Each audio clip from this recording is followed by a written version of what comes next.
To move like this, man. This is gonna be dope. Yeah.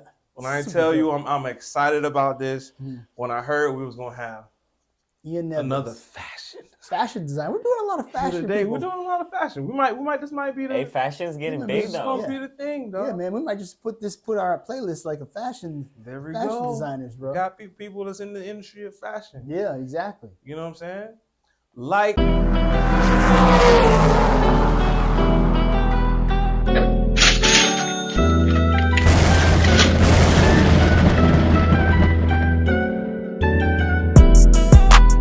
Hey guys, we got our brand new product, the ultimate YouTube marketing guide ebook. I want you guys to click down in the subscription. This is going to give you impactful information. You know, I've gotten so many different ebooks from different people, and this basically it's basic stuff. This goes from basic to intermediate to advanced. If you've never done YouTube marketing before, this is the jam. I want you guys to go check it out. It's fun. I'm completely giving this away. Bro, I've discounted 70%. Woo! That's Right? big, bro. We gotta talk after the pod. Yeah.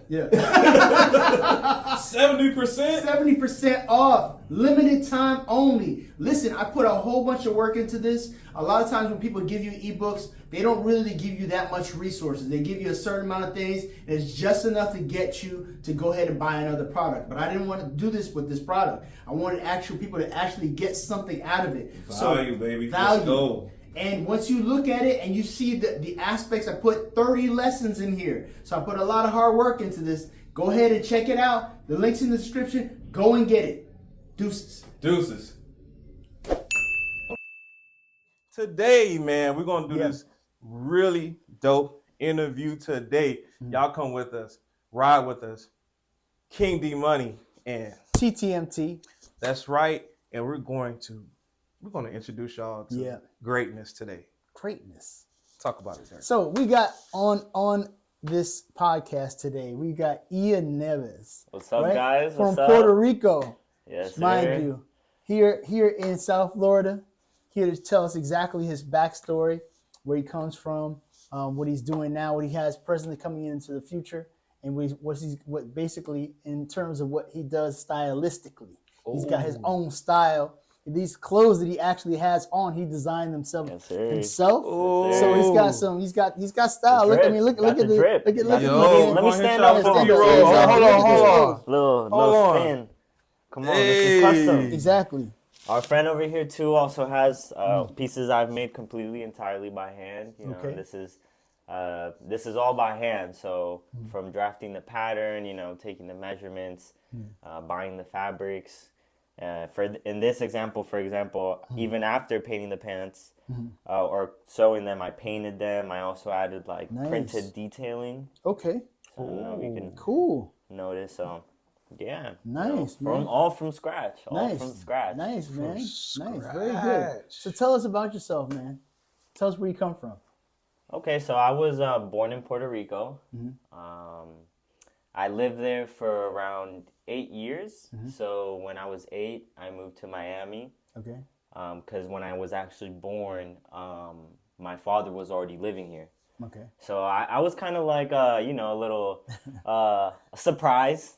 Surprised. My parents weren't expecting to have me. Okay. And my parents actually were not together at all when they had me. I was like, they had one night of passion, man. And my dad slipped up, but thank God he did, man. Because you're here. Yeah, exactly. But I was born there. At first, you know, there was a lot of my mom and dad, man. Those two sides of the family, never got along, man. They were always at war. It's family, Yeah. So that was a theme in my life. From very early on, like just issues with my parents, and then finally I was able to move out here.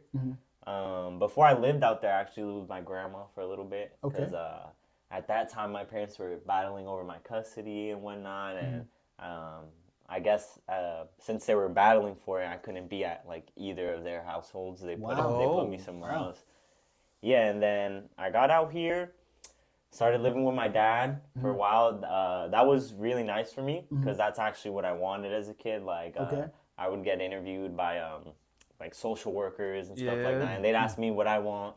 And it was funny because I was a kid and I didn't understand the situation when I was little, but I would be like, damn, I want my parents to be together. Of course. And they'll be like, that's not possible. That's That's not happening. It's not happening. Not today. Not today, yeah. So then when they were like, oh, that's not possible, I'm like, okay, I want to be Pops then. Because at that time, I didn't live with him. I missed my dad a lot, man. Every time he would visit me, he would leave, and I remember I'd like to keep his pillows for a while because they smelled like him. Like that's how. That's crazy, man. Yeah, it's nothing like having your father around, man. Yeah, it is nothing. I mean, it's just nothing like it, and Yeah. nobody can tell me there's any different. Like this Father's Day coming up. Yeah, Father's Day is coming up. Father's Day is coming up tomorrow. Yeah. We Tomorrow, gotta do better. Yeah. We gotta do better, y'all. Yeah, we gotta Man, do better. I saw like 4 sad balloons in the store this weekend. Really? Man, Mother's Day, you can't get in the You're store. right. You're bro. right. You can't get anywhere. Exactly. Publix Everywhere. is lit up with Mother's Day Exactly. stuff. Yeah. Man, you get in there Flowers, balloons. Yeah. now. Nothing. Nothing. Yeah. Nothing. Fathers never get honored really I the was way like, they man, should. it's not cool, man. Yeah. So, does your father play any role in your influencing you in your fashion? Kind of. I'd say the fashion influence more so came from living in Miami. Oh, Okay. Cause I ain't gonna lie, my dad, he's not like the most fashionable person. Yeah. He's definitely influenced me in like some of my interests. Like as you can see, this is kind of like a rocker boy aesthetic. Like my dad was always a fan of rock. I was always getting showed rock as a kid. He's more into like the 80s and the 70s rock, which I also grew to appreciate because of him.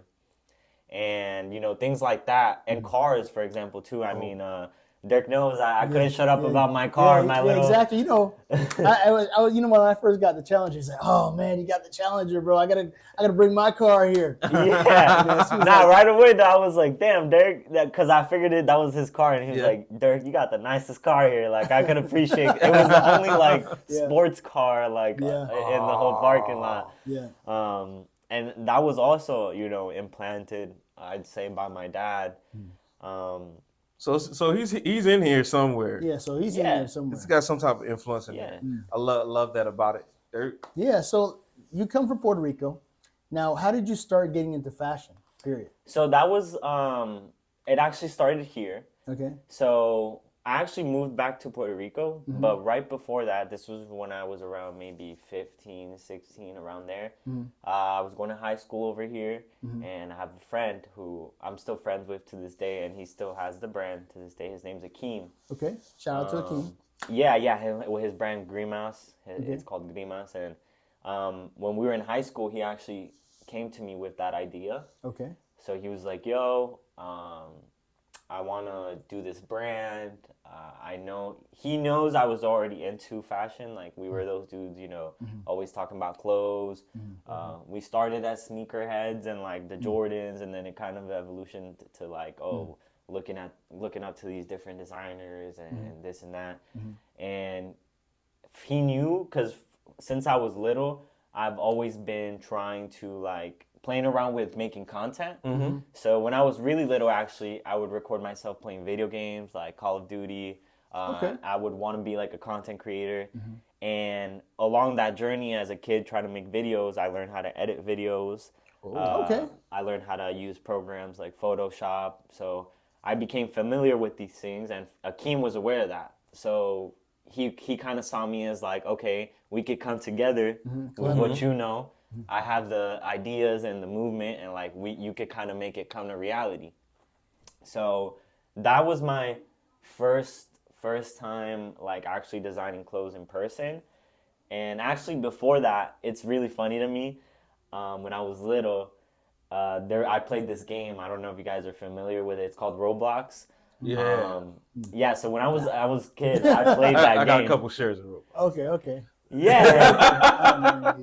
Nah, Roblox is great, and you could actually, I don't know if you're aware, but you could make clothes in Roblox. What? So as a kid, before even doing this, I was also making clothes on Roblox and like replicating real life clothes and trying to put it onto Roblox and stuff. So designing digitally, huh? yeah, it's funny. That's No, what but I'm talking it's about. really Somewhere, funny. right? It's really funny, somewhere, like to see years later, like damn, now I'm making clothes in real life. Like who would have known? Yeah, man. But yeah, I started with Akeem, and then at 17, I actually moved out of here. So I was having some issues with my dad, like bumping heads with him, and man, he was actually. It was a little traumatic for me. He on my birthday, he told me we were visiting Puerto Rico, and we went over there, and he just left me there. I knew I don't mean to laugh at you, but but you were leading into it. I was like, I think he's gonna leave him there. Like he just like left and like he's gone. Like where's your dad? He's gone. Just left. Just took me. Hey, come on. Maybe someone takes you into like one of those like takes their parent into one of those nursing homes and like, hey, we're just coming here to visit. And then you're just like, hey, and then you're like, where's my son? Oh, he's gone. We're here with us right now. Nah, he literally hit me with one of those. But I mean, I see where he was coming from. I was like a little 17-year-old troublemaker, man. Okay, you giving him a hard time? You giving him a hard time? Okay. Yeah, I was giving him a hard time. So I understand where he's coming from. That's why it's like, kick rocks. Kick rocks. No. Oh my God. Did he call you after? Was like, hey, I'm not coming back. Man, no. I called him because at this point I had been in Puerto Rico for a couple days. Yeah. And I'm like, yo, Dad, you never told me when we're coming back. And then he was kind of like speechless. Yeah. Like, and then I'm like, don't tell me, like, don't tell me he's leaving me. Yeah. And man, he was like, I'm sorry, this and that. Like, I couldn't, cause he wasn't able to tell me in person. And then yeah, you cramping in style. Yeah, I was just like, man, how could you? Like, how could you not tell me in my face? Or, but I mean, he was just afraid. If he told me I was gonna like do something or run off or Were you gonna run off? What was gonna happen? I don't think so. But I think definitely my dad is not the best with like confrontational situations. Yeah. Okay. Does he express his emotions? No, man. Yeah, there's a lot of fathers who just like they really or parents they just have no way of expressing their emotions. They express their emotions in different ways, but like physical touch and being like cuddly and all that stuff, they don't do that. Yeah. So they can't really vocalize say what they want to say to you. Yeah. That's my dad for sure. Yeah. For sure. And I mean, as I got old, I mean, through this time, it was just like I had to realize it came from a good place, and he loves me. He was genuinely worried, and I think it was for the best, honestly. Yeah. So my time in Puerto Rico, I got there. I was like, and starting my senior year of high. And that's kind of like when COVID started popping off. Yeah. So we were like staying at home, barely doing anything, classes on Zoom. And at that time, I'm like, I'm bored. I have a lot of free time. Okay. So I start playing around with clothes. I remember I made first I started with a custom shoe business. Okay, I was about to ask you if you got into sneakers since you were a sneakerhead, Yeah, so that's kind of where my customizing clothes journey started, I'd say. So I actually got all the products, like the leather paints and whatnot. And I started painting sneakers. Like I started with my sisters. I would get like her old Air Force Ones. Oh wow! And yeah, she let you do that to her Air Force Ones, right? Yeah. Well, they were kind of beat. So okay. I was wondering. Nah, I brought new life to them. Refresh them. Yeah, I painted them up. Cheap. Yep, I painted it up. I repainted them white, so they were like white again, and then I put the protective on it again. So that's kind of where my journey started with the shoes, actually. And then after that, actually with my sister again, which I have two older sisters and one younger sister, and like my older sisters, both of them, they're like a very, very big part of my life. Like very good. They're like another mother to me, like both of them. Oh really? Yeah. That's nice, so man. They're very good to me, and they've always been very supportive in any endeavor literally I take. What about your mom? Yeah, she's also very supportive too. So actually, after I did the shoes, right at this time, I'm like finishing high school, and then I start college, right? And so I get into college. I actually get to the University of Puerto Rico. I get into it, which is like the biggest college over there. Yeah. And I'm studying business administration, and man, I did one semester, and I was just like, yeah, this is not for me. Like, I was just studying that, so I go to college. Just for the reason, not for the reason of actually doing anything else. Is it because if you felt obligated or expected to do it without any other reason, purpose for it? Why didn't you just go to like fashion school or something like that? Yeah, that's why. That's where we're getting to. But at that time, I was just like, man, like I want to go to college. Like I don't want to disappoint my parents. Kind of like trying to be a people pleaser. People pleaser, yeah. And exactly. Parent pleaser. Parent pleaser, yeah. Yeah. My parents were not like that, actually. No, I don't. Yeah. Well, that wasn't my experience. No, that was my experience. My parents were like, I want you to go and do what you want to do, but make sure whatever you do, that's something you desire to do. I always wanted to do music. So, I mean, I remember I was in Humber College, right? Humber College is like one of the top colleges in Canada. So basically, their rate for getting in is like real tough for music. And I remember I tried to get in the program, and they were like, at all. And so I was like, okay, I got to figure out a way to get in here. So I went into the marketing program just to be around the musicians and the teachers. Oh. And so what I did is I started soaking up all the stuff you need to get yourself prepared to get in.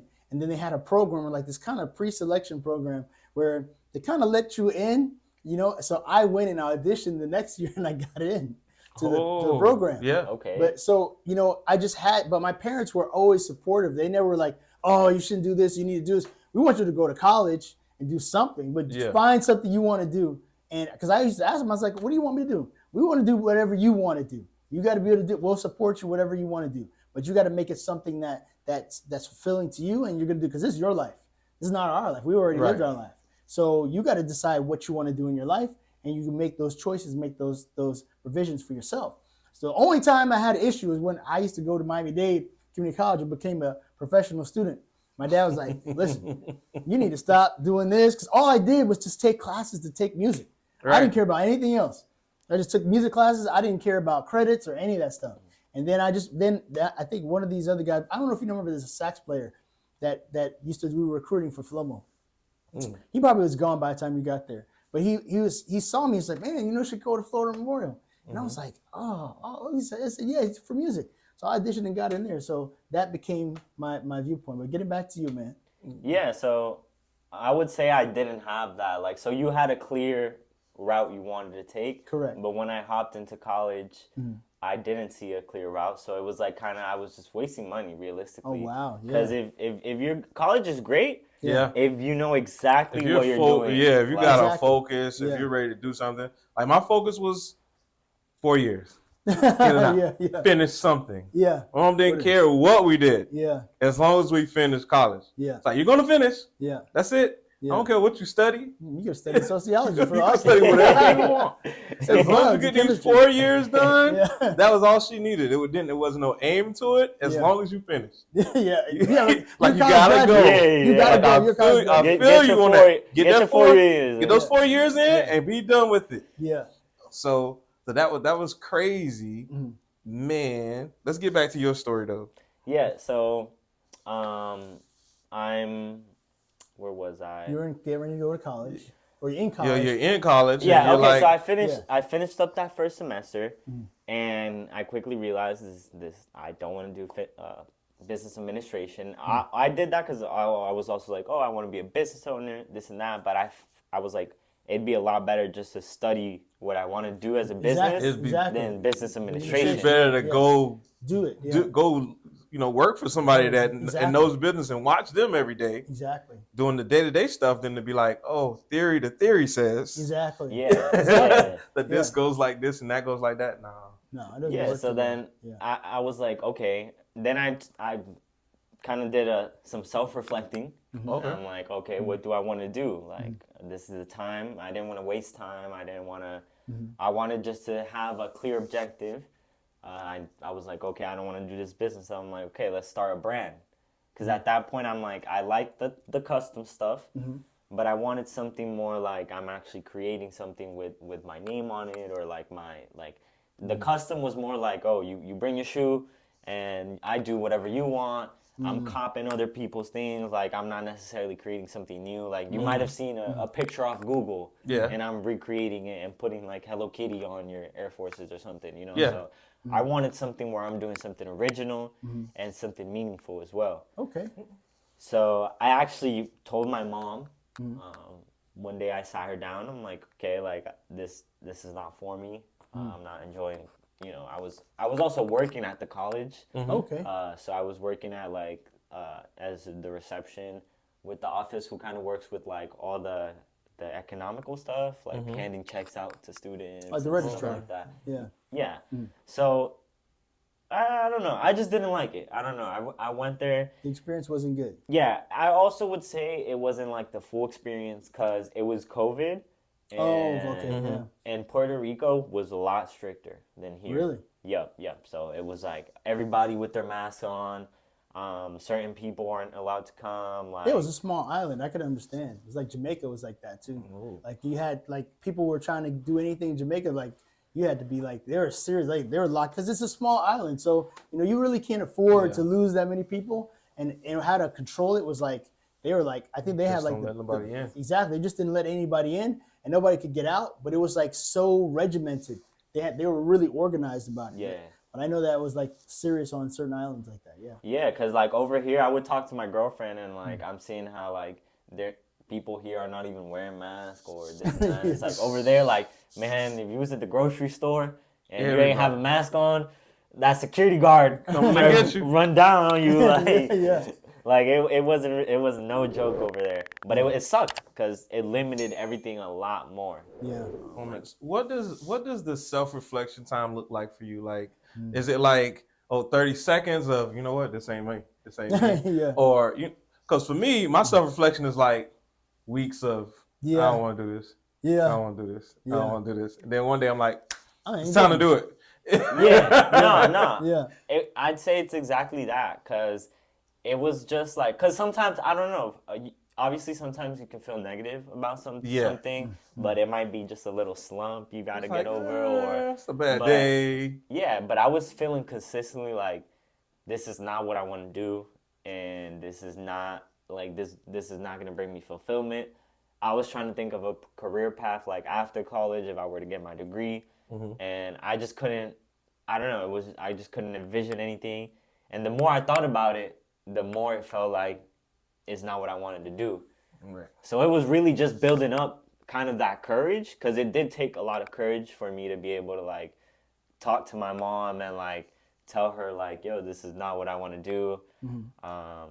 You know, maybe she had, because see, this is my problem. I'd be trying to please everybody. I'd be trying to think of other people's. And then I'm like, I didn't want to disappoint my mom. You know, I really wanted her.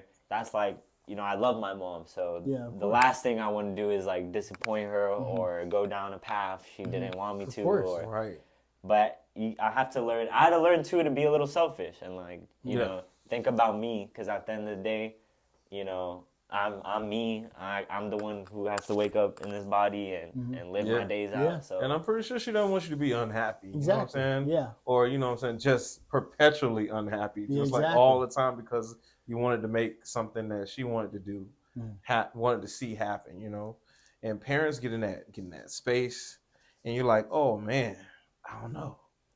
Especially if you're that type of person like me, I'm kind of the same way. I'm like, man, I don't know if I want to let this person down or let that person down. And you just like, you go for a while and you be like, hold on. Yeah. It ain't even, it's got to be, it's selfish. Man. You do have to be selfish. You do have to grab back that this is what I want to do. Like, like, you gotta like guard I was your own born heart. by myself. I'm leaving by myself. Exactly. I'm leaving by I need. Yes, that's the thing. You You know, only get one of these. You only get one of these, and you only get one chance to be here. You only get one of me. So Yeah, I got to make exactly. sure it's me. I got to make sure it's authentic. Yeah. So talking about authenticity, the name of the brand, and how did you come up with it? Is there a name? Is there? Yeah. So the name's Ataxia, and this is actually, I was brainstorming the name at that time. That period, I was thinking like, oh, so this is dope. Yeah, this is good. that was a good segue. I remember, you talked about the right thing, because I remember being at the desk. So I'm working as a receptionist, so I'm at a front desk, and it's COVID, so barely any people are coming. So I'm like, I have a lot of free time. I could just do anything in there. Really, I would be doing my homework and stuff. So I had this notebook. I still have it. I'll bring it to work one day so you can see it. Okay. But it's like this little notebook my sister brought me from Mexico. So I'm like, and I never knew what to do with the book. And I'm like, okay, this is gonna be the journal for my brand. Wow. Okay. And it's kind of like, it's like my magic journal, you know? Oh, dope. Yeah. So then that's when I came up. I wrote 3 questions down, and I was like, what's the name? What does it mean? And like, what's your target audience? Gotcha. So That's 3 keys for you right Ooh, there. one more time. Yeah.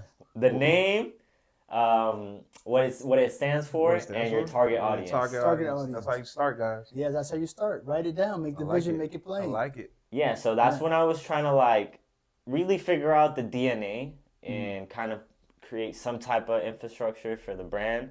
And what I came up with was ataxia. And so ataxia is actually a medical term.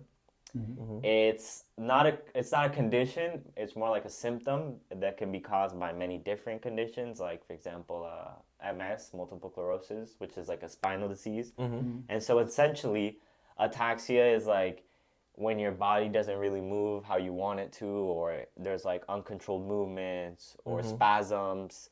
Like with MS, for example, which my stepmom actually has, it blocks signals from your spinal cord. So she'll be trying to move and her like literally doesn't move or something because the signals on her back, you know, they don't connect. Yeah.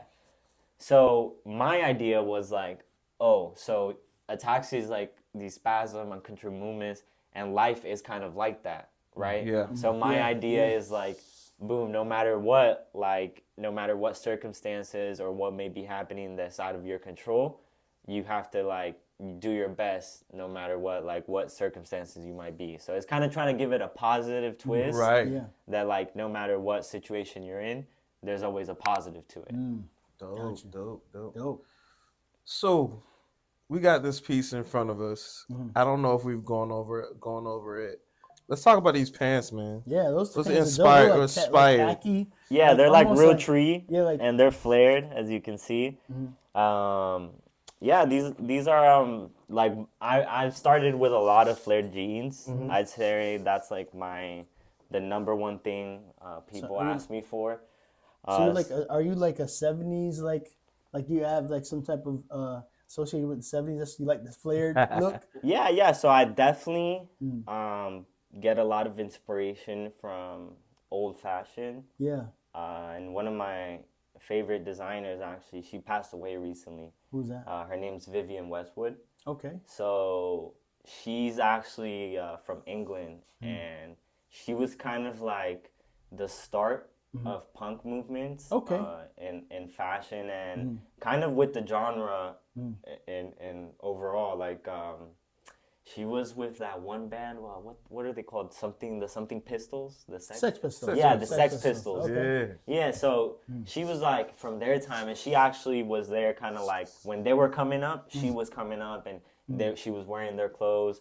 And I draw a lot of inspiration from her. I also draw inspiration from like Japanese designers. Okay, like cool. So there's one, his name is Jun Takahashi. His label is called Undercover. Okay. And man, I really, since I was a kid, I was also like infatuated with like a lot of Japanese culture. I always watched anime and was into like all those things.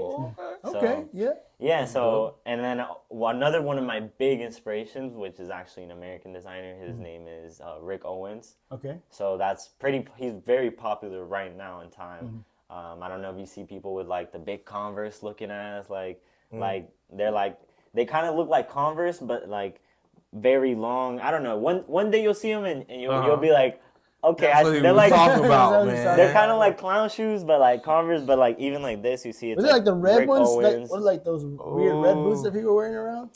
Who does that? You know what I'm talking about? No. Them red boots that people are wearing? Yeah. Those are boots? they're Mischief. They're like the Astro Boy boots. The Astro Boy boots, Yeah. You were wearing them. They still wear those? I don't know, man. Those were something else. I know. But after you saw them a bunch of times, I was like, oh, I might need a pair of those. I know. Right? At first it was like, what? Have you seen them in person? I've never seen them in person. I actually haven't seen them in person. But like, I'm like, what are those? Is that a game piece? No, exactly. Those are like you ever play Sorry? No. You know what Sorry.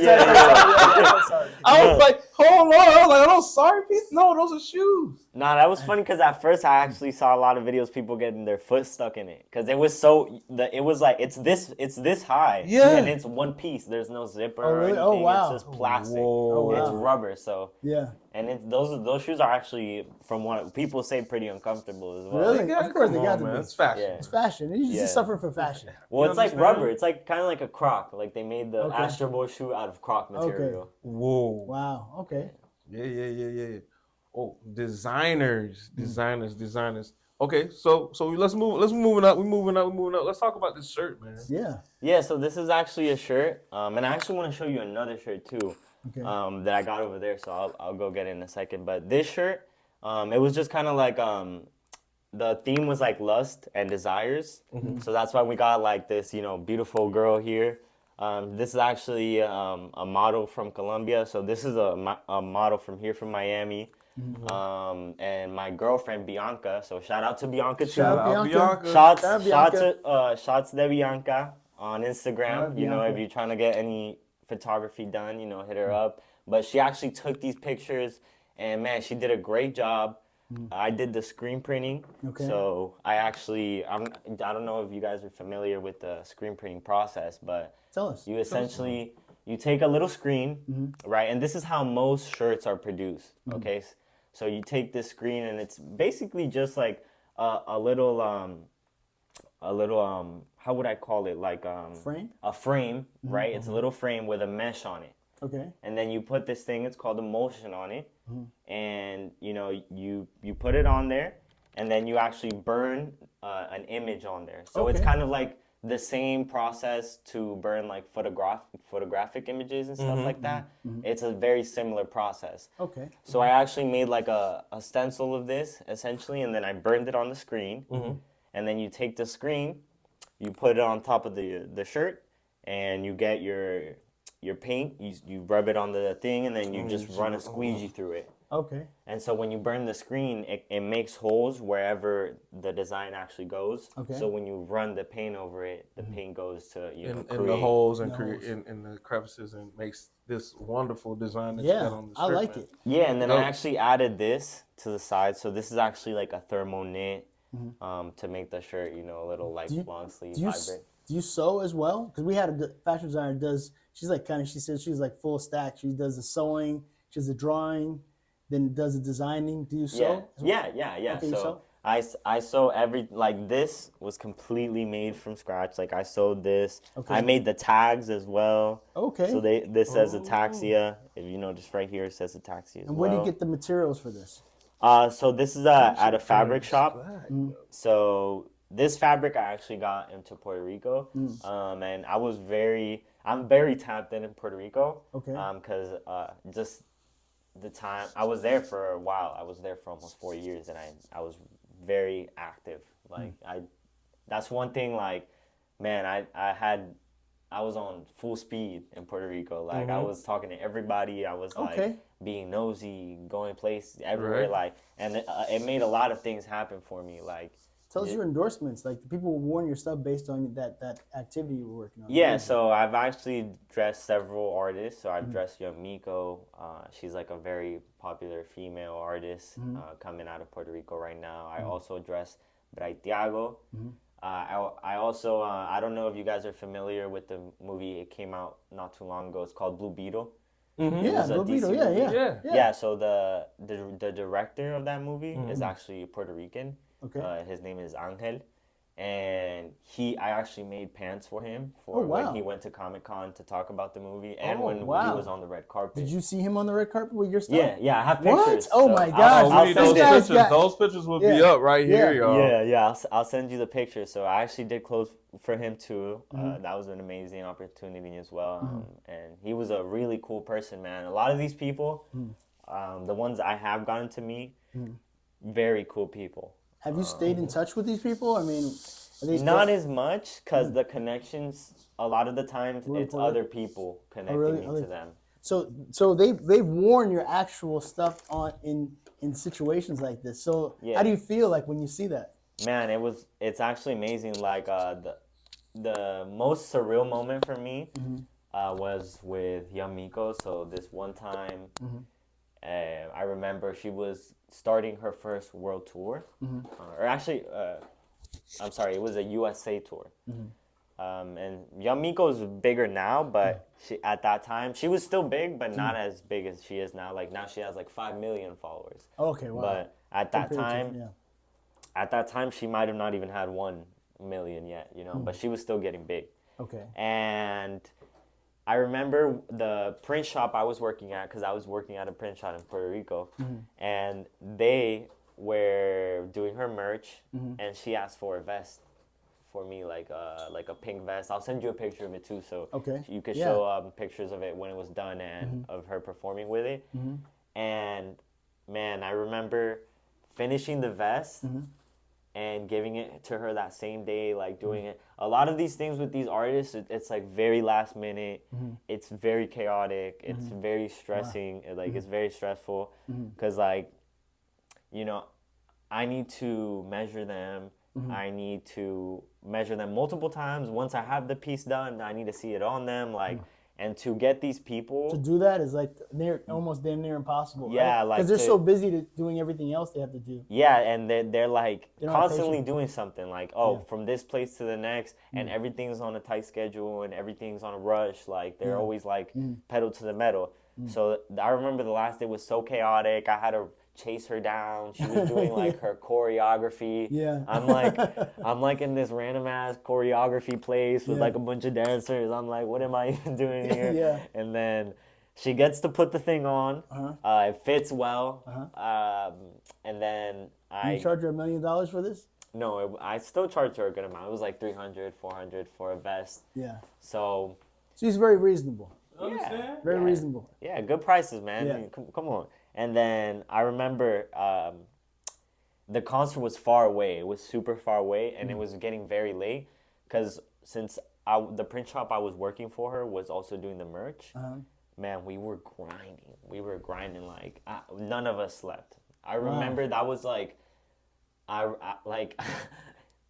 It's so funny because, man, the print shop we were in, at that time we had moved to a new location and we didn't have everything situated.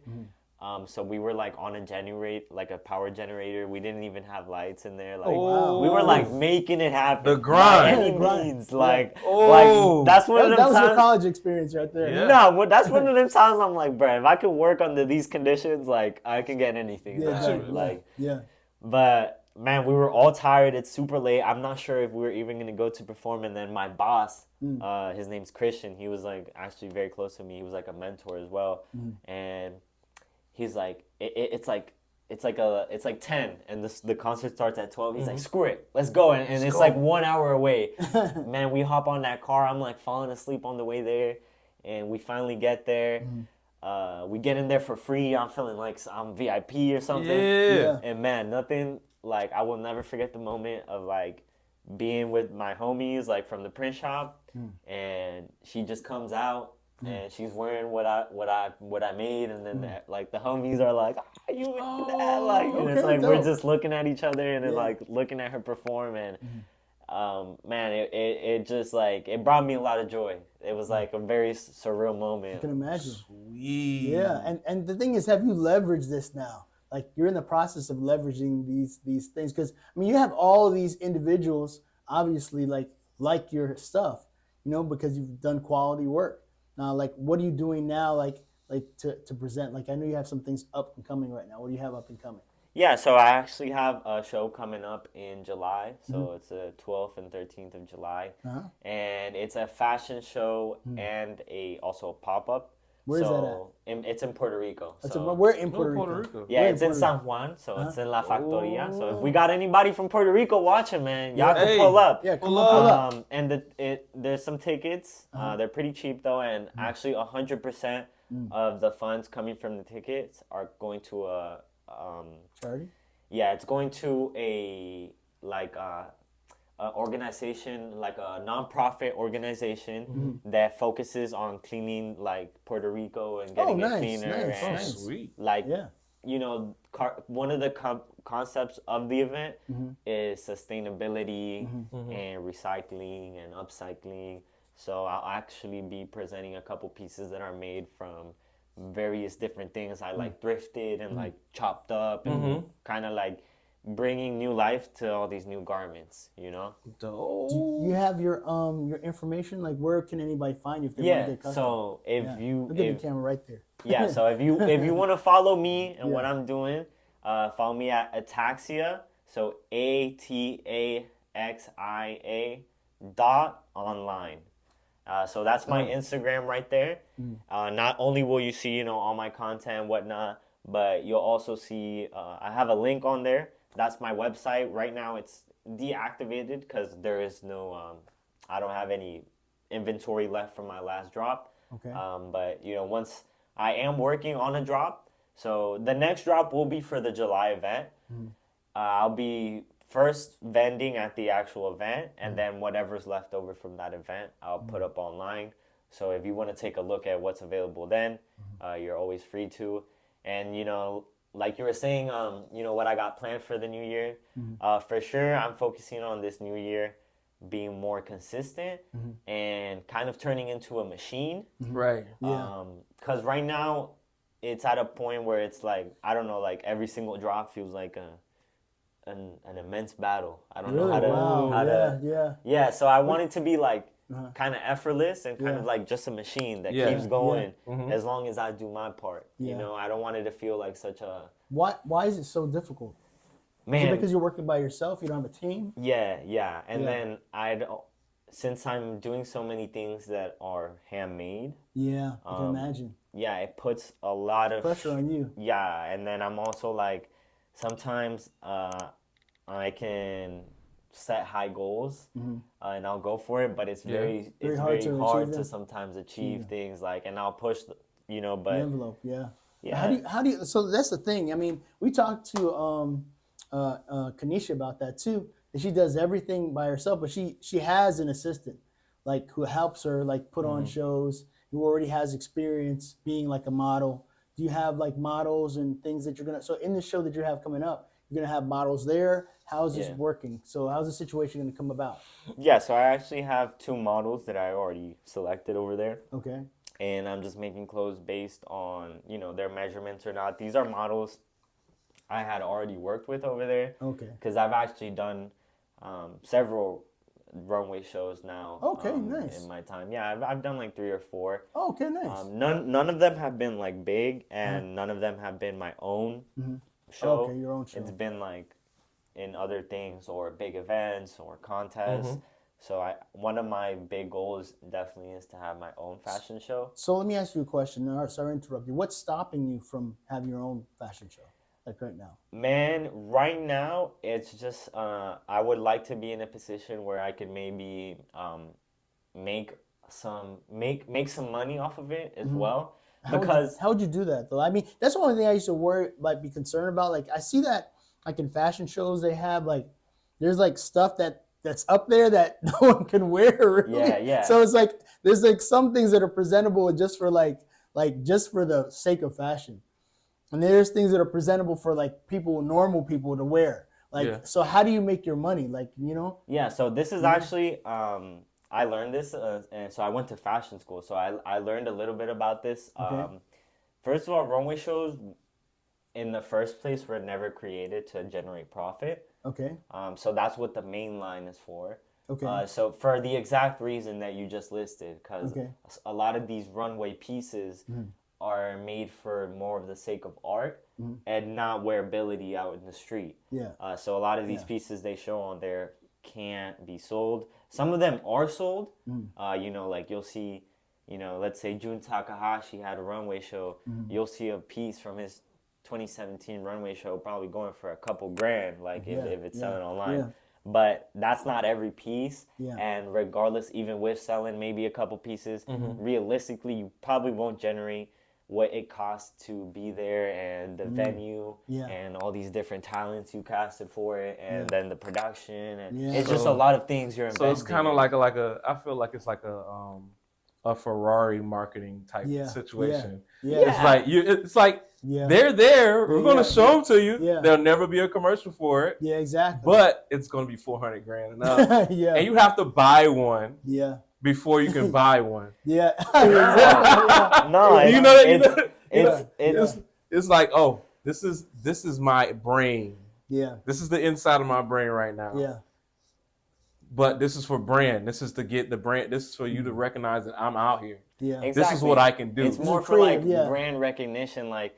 And How I had a creative it can friend. be, yeah. I had a friend who recently presented in New York Fashion Week, but that was like $7,000, I think, to What? be able to present. Okay. It includes the models and Okay, that's everything, good. but It's not that much, really, in comparison to most. yeah. That's But how not do you bad. make back $7,000? But That's what I'm saying. How do you make back seven? I mean, the thing is, like, how you make it back is obvious. I assume it's based on you able to have your back line or your other things, like because of the notoriety of what you already have, taking that and leveraging that into marketing and promoting all your regular wearables, right? Yeah. So, but I guess it has to do with also putting them in magazines, people seeing them, things like that. Because you got to, I mean, that's placement too, right? Yeah. You can get your stuff in. Have you ever got your stuff placed in any magazines or anything like that? No. So the only like very heavy advertising I've had like that is like I've been on TV. Okay. And then the artist actually posted me like you know, like not too long ago, Miko wore one of my shirts actually. It's actually the white one. You took a picture of it, so they'll probably see it. It's It'll the be white right here. one. It's coming with up. the Ataxia logo up on the front, and she posted that. Okay. That actually generated traffic for me, and it actually instantly generated sales for me. I found it nice. really funny because I had already released that shirt, and I just had some inventory sitting there, the last couple shirts, and she actually posted it right away. It was done. Did Sold you- out. Sold out. I mean, this is the thing, I guess, because your celebrity endorsements really kind of promote and push. Like if you, I mean, I'm sure there's not that much you really can offer her, you know, because she's already in a position already, right? Yeah. But does she know that she has that much influence? Of course. Did you tell her? Of course. Okay. Could she like actually? I mean, I don't know. Could you partner with like these artists and be like, hey, listen, you continue promoting my, you know, because be honest with you, you start looking at like hip hop in the early days, LL Cool J, the Kango hat, and then you talk, you know, you have like For Us By Us. A lot of those artists were pairing with like celebrities, and they kind of like had a little bit of a distribution deal, like a partnership deal. Well, I'll wear your stuff, and then it'll promote what your brand is. And I mean, that might be something possibility. I don't know. Yeah, I mean, I feel like a lot of the artists are inclined to work with people like me because, you know, they're a lot of artists, their goal is to make this image and like stay up to date. And it's like, I'm young. They see I'm young. They say I'm into these certain things. They want clothes. Clothes is again, it's all about image. Yeah. And what's one of the main things we're looking at when these different artists pop up? Their attire. Right. You know, what shirt they got on, what pants they got on. And so, you know, when an artist sees this little kid, for example, oh, he's a fan of my music, he makes clothes, it's all by hand. It's like, oh, this is dope. Like, and it's kind of like, oh, he's kind of like, I feel like a lot of the artists also feel like they're kind of helping push fashion in Puerto Rico forward and like kind of help the youth out by like collaborating with me. And a lot of them were, you know, at first it was like free. So for example, with Miko, at first I gave her a couple pieces free and this and that, but as I did more things for her and, you know, I guess the relationship just kind of like developed, it got to a point where I was able to charge her and like, so it's not just like, oh, you know, they're like using me and then like I'm not getting absolutely anything. So who's somebody that you want to work with? Yeah. That you're like, if they were watching right now, Yes. Man, that's like, I want to work exactly. with you. That's I a want to big style question. you. Yeah. I need you in Okay, a taxi tomorrow. In terms of other designer or like a celebrity to dress up? Celebrity. Okay. Let's go celebrity first. J-Lo? Man, no. See, you don't like say... J-Lo? Or you saying you don't like J-Lo? No, I love Isn't J-Lo. J-Lo's Puerto Rican, bro? Hey, don't no get J-Lo. No J-Lo slander on this J-Lo pod. slander on the No. pod, J-Lo man. slander. No Diddy. No Diddy. No. See the connection? No Diddy. Nah. Okay. Man, I'd say either Tyler the Creator. Oh, Tyler the Creator. My daughter actually likes Tyler the Creator. She had me take her to Tyler the Creator. I guess he has like a store. Yeah. Right, and so he has a store in California. So when we went to California, Y'all went there? Yeah, she told. I didn't go in there. I was like, "Girl, go in there." That's all you. That's all you. Because I didn't know because she was telling me the prices were like astronomical. Yeah. Like, and so I was like, yeah, Tyler's definitely taxing. Yeah, so I was like, yeah, you got that Kanye, $500 socks type of deal going on. I said, go in there, girl. I'll wait outside here in the Challenger, in the Charger that we had. And so she went in there and looked around. She's like, oh, it's pretty nice. I should get something for my daughter from there. But yeah. Yeah, I love Tyler. I mean, he has a great sense of fashion. And I feel like he's just a cool musician, a cool artist all around. He also did acting very early on. And I've always been a fan of like really any medium of art he kind of gets into. And then I would also say A$AP Rocky. Okay. So yeah, they're kind of on that edgy. Yeah. I just saw something with A$AP Rocky just recently. So they're on the edgy kind of Travis. Yeah, he's always been like, thing. Man, A$AP Rocky was always such a big fashion influence to me. Like, really? Man, anything. Like, I remember early on, so when they were still like, he's still A$AP, but before they had the A$AP mob, so it was like, that was the group of them. Yeah. So they were all in New York running around, it was this whole movement. And I remember being a little ass boy and seeing a music video and I see these like, they're called Jeremy Scotts. So they're like they had a collaboration with Adidas and they were like shoes. They were high tops. They were kind of bulky, and they had like a big bone in front of them. And it's hard to explain. It sounds weird. Yeah. But I was like, damn, those shoes are so cool. And like, I didn't even know what they were. And like, I remember anything he had on, I was like looking it up and researching it. And like, he was like definitely I feel like now, of course, all these different musicians and especially the rappers are like yapping about, design to this, design to that. Yeah. But he was like the first to actually rap about it. And it's like, I'm not just rapping it about, oh, like, this is expensive. No, I'm rapping it like, oh, I got style. Like, I got fashion. Like, I'm not just saying it, it's $1,000 shoes. No, like, look how I wear them. Like, look what I combine with them. Bringing that back. It was bringing that back, man, because when we take it back, Nas was one of those first couple people that I remember, like, talking about fashion and being actually fashionable. Yeah. You know what I'm saying? And you go back to LL Cool J. LL Cool J doing the whole FUBU commercial in the Gap commercial, doing doing the FUBU thing in the Gap commercial. Wild. I know. Absolutely wild. And they had no idea. You know how long it took them to realize that he did. Wow. That he do for us by us in the middle of the Gap commercial. Wow. Did you ever see that? No. LL's in the commercial for Gap, and he goes for us by us in the middle of his rap for the Gap. Wow. So he really really used Gap. He's double marketing. Yeah. He's like cross market. Yeah, I'm gonna market y'all Gap, but I'm gonna do this commercial. I got my freestyle. Don't worry about it. I got it. Yeah. Just let me do it. Yeah. For us by us. What's the lyrics? Don't worry about it. Don't worry about it. Don't worry about it. And that's some of the best marketing I've seen. That was slick. It's very slick, bro. That's genius, though. It's genius. Freaking genius, bro. And that's what really kind of put FUBU on the map. Yeah. Because who else has the marketing budget like a Gap? Exactly. You just kind of threw it in there. Especially at that time, man. Like 90s? I know. Yeah. It was smart. Oh, man. That was very smart. Yeah, I mean, I feel like something that's always common in fashion is just the influence that all the musicians have. Yeah. That's why it's like, for me, that was like, as soon as I started, that's like the first thing I knew. I had to like try to find a way to be able to reach these people, because it's going to be very hard to create some type of movement or some type of name without a big billboard. walking around. Yeah. So so we're almost to a certain point in the podcast. Before you go, I want you to tell us, like, what would you think would be the one thing that'll launch you from this into the stratosphere? Like, what do you need to do personally, or who do you need to connect with right now in order for this to happen? Or, you know what I'm saying? What kind of strategy you need to do? Man, I think it's a matter of, like I said, turning into the machine. So creating that structure would be step number one.